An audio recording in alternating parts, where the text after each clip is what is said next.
بسم الله الرحمن الرحيم الرحمن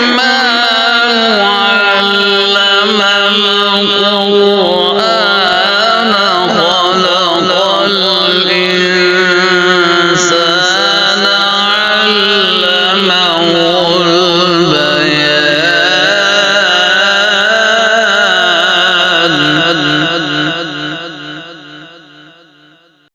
السلام علیکم ورحمۃ اللہ وبرکاتہ۔ الحمد للہ وکفى والصلاة والسلام علی من لا نبی بعد، اما بعد۔ بیت المعمور کیا ہے؟ اللہ کے نبی صلی اللہ علیہ وسلم نے فرمایا کہ ساتوں آسمانوں کے اوپر بیت المعمور ہے، جو کہ فرشتوں کی عبادت گاہ ہے، فرشتوں کی طواف والی جگہ، جس میں فرشتے عبادت کرتے ہیں، طواف کرتے ہیں۔ یہ ایسے ہی سمجھ لیں کہ جو مسلمانوں کا قبلہ ہے خانہ کعبہ ہے، بالکل اس کے اوپر بالکل سیدھ میں بیت المعمور ہے، یعنی اوپر سے اللہ تعالیٰ کا جو عرش ہے اس کے نیچے بالکل سیدھ میں، اور نیچے سے خانہ کعبہ جو مسلمانوں کا قبلہ ہے بالکل اس کے اوپر بالکل سیدھ میں۔ تو یہ بیت المعمور ہے جس میں فرشتے اللہ کی عبادت کرتے ہیں، طواف کرتے ہیں۔ اللہ کے نبی صلی اللہ علیہ وسلم نے فرمایا کہ 70,000 فرشتے روزانہ جو ہیں وہ اللہ کے گھر کا، اس گھر کا طواف کرتے ہیں اور اللہ کی عبادت کرتے ہیں۔ فرمایا آپ صلی اللہ علیہ وسلم نے، جو ایک مرتبہ ہو کر آتا ہے قیامت تک اس کی دوبارہ باری نہیں آئے گی۔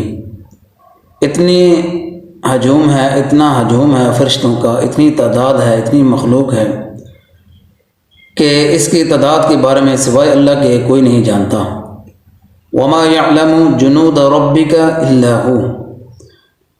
اللہ کی بڑی مخلوقات ہیں، ان مخلوقات کو سوائے اللہ کے کوئی نہیں جانتا، ان کی تعداد کے بارے میں صرف اللہ ہی جانتا ہے۔ آپ فرشتے جو ہیں، ہم اپنے کرۂ ارض میں جس زمین پر ہم رہتے ہیں، اس زمین کو اگر ہم دیکھتے ہیں اور سورج کو دیکھتے ہیں، سورج اس زمین سے کتنے سینکڑوں گنا، ہزاروں، لاکھوں، کروڑوں کہہ لیں گنا اس سے بڑا ہے۔ اور آسمان پر ہم دیکھتے ہیں کہ یہ جو سورج ہے چمکتا ہے، اور آسمان تو پھر دیکھ لیں کہ سورج نے کتنا جو ہے حصہ ڈھانکا ہوا ہے، یعنی تھوڑا سا حصہ لگتا ہے، اور آسمان تو کئی گنا بڑا ہے۔ تو فرمایا اللہ کے نبی صلی اللہ علیہ وسلم نے کہ یہ جو فرشتے ہیں، یہ آسمان بھی بھرا ہوا ہے، دوسرا آسمان جو ہے وہ اس پہلے آسمان سے بڑا، تیسرا آسمان جو ہے وہ دوسرے سے بڑا، اور تیسرے آسمان سے جو چوتھا آسمان ہے، آسمان چوتھا جو ہے وہ تیسرے سے بڑا۔ تو اس طرح جو ہے وہ 7 آسمان ہیں، یعنی کہ اس طرح حجم بڑھتا جا رہا ہے۔ اور یہ تمام کے تمام اتنی بھی جگہ نہیں ہے کہ 4 انگلیوں کے برابر جگہ کوئی خالی ہو تو ہم کہیں کہ جگہ خالی ہے، نہیں، بلکہ ہر جگہ فرشتوں کی تعداد موجود ہے اور فرشتے موجود ہیں، کثیر تعداد ہے، 4 انگلی کے برابر بھی جگہ خالی نہیں۔ حدیث میں آتا ہے کہ اللہ کے نبی صلی اللہ علیہ وسلم کا فرمان ہے کہ اس تعداد کی وجہ سے، فرشتوں کی اتنی کثیر تعداد کی وجہ سے آسمانوں سے آوازیں آتی ہیں۔ کس طرح کی آواز؟ جیسے ہم جو ہے لکڑی کی چارپائی پر بیٹھتے ہیں تو اس میں سے جس طرح کی آواز نکلتی ہے، آسمانوں سے بھی اس طرح کی آواز نکلتی ہے۔ یہ اللہ کی خاص رحمت ہے، اللہ کا خاص فضل ہے۔ اللہ نے فرشتوں کی ڈیوٹی لگا دی ہے، کوئی سجدے میں ہے، کوئی رکوع میں ہے، کوئی قیام میں ہے، ہر کوئی اپنے اپنے حساب سے تسبیحات اللہ کی بیان کر رہا ہے، اللہ کے حمد و ثنا بیان کر رہا ہے، اور وہ اپنی ڈیوٹی جو ہے بڑی بخوبی انداز سے نبھا رہے ہیں۔ اللہ نے ہماری بھی ڈیوٹی لگائی ہے کہ ہم اللہ کی عبادت کریں۔ اللہ نے فرمایا وما خلقت الجن والانس الا لیعبدون۔ تو ہم اندازہ لگائیں کہ ہم یہ ڈیوٹی نبھا رہے ہیں، بلکہ ہم اس میں غفلت کرتے ہیں، اور اس میں ہم اللہ تعالیٰ کی بغاوت کرتے ہیں، اللہ کی نافرمانی کرتے ہیں۔ حکم اللہ کا آتا ہے حی علی الصلاح حی علی الفلاح، تو ہم اس حکم کو بس پش ڈال دیتے ہیں اور نماز نہیں پڑھتے۔ اس کے علاوہ بھی اور بھی فرائض ہیں جو اللہ نے احکامات نازل فرمائے ہیں، جو فرض ہیں خاص کر، وہ بھی ہم صحیح طریقے سے ادا نہیں کرتے۔ اور ایسے ایسے ہم نے اعمال نکال لیے ہیں اپنی طرف سے خود ساختہ، جو ہمیں آسان بھی لگتے ہیں اور دکھنے میں بڑے، ہم کہتے ہیں کہ یہ بڑے نیک عمل ہیں، کون سا اس میں حرج والی بات ہے؟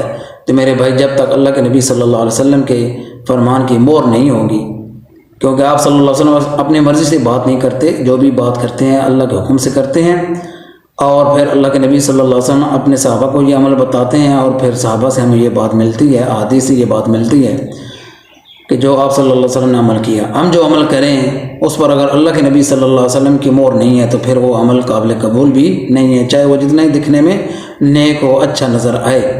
اس طرح ہم کتنی مثالیں دے سکتے ہیں۔ مثال دیتا ہوں کہ آپ ذبح کرنے کا اللہ نے حکم دیا کہ اس طرح ذبح کرو کوئی بھی جانور، بسم اللہ واللہ اکبر پڑھتے ہیں، اگر وہاں پہ ہم اپنی مرضی سے یاسین پڑھنا شروع کر دیں، کلمہ پڑھنا شروع کر دیں، تو کیا وہ جانور ذبح ہوگا؟ بالکل بھی نہیں، اللہ کو ایسا جانور قبول نہیں، کیوں کہ اس پر اللہ نے جو طریقہ بتایا ہے، ہم نے طریقہ دیکھنا ہے کہ کیا آیا جو ہے طریقہ نبی صلی اللہ علیہ وسلم کے بتائے ہوئے کے مطابق ہے کہ نہیں۔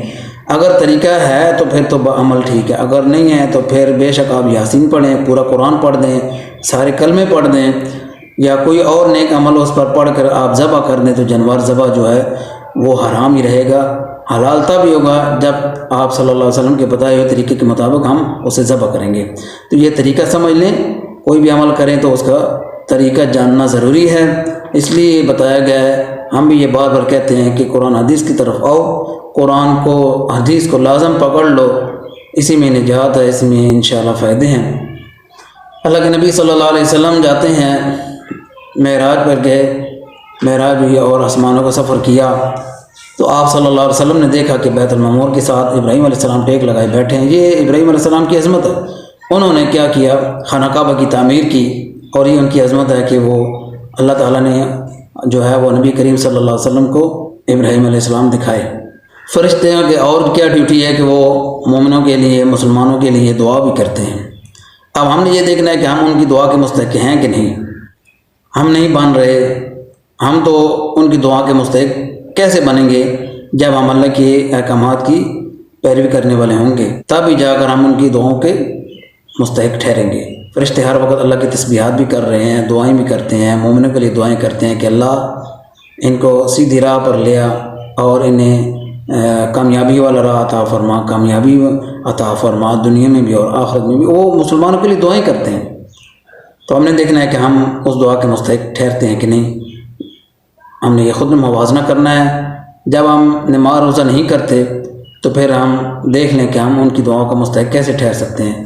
اللہ سے دعا ہے کہ اللہ ہمیں عمل کی توفیق عطا فرمائے۔ اللہ اس چھوٹے سے درس کے اندر جو بھی کوئی کوتاہی اللہ معاف فرما دے، اور ہماری اس چھوٹی سی کاوش کو، کوشش کو اپنی بارگاہ میں قبول فرما کر ہمارے لیے نجات کا ذریعہ بنائے۔ یہ آپ کا چینل ہے، آپ اسے سبسکرائب کیا کریں، آپ کا تعاون ہے، تو انشاءاللہ ہم بھی آگے بڑھیں گے، ہمیں حوصلہ افزائی ہوگی، اور اللہ کے فضل سے جب آپ کسی نیک کام میں خوشی سے جو ہے خوش اسلوبی سے، اگر آپ نیک کام میں خوش اسلوبی کے ساتھ تعاون کرتے ہیں تو انشاءاللہ اس میں آپ کا بھی حصہ ہوتا ہے، اور آپ کے لیے بھی اللہ کے فضل و کرم سے یہ کام نیکی کا جو کام ہے صدقہ جاریہ بن جائے گا۔ اللہ ہمیں عمل کی توفیق عطا فرمائے۔ وآخر دعوانا ان الحمد للہ رب العالمین۔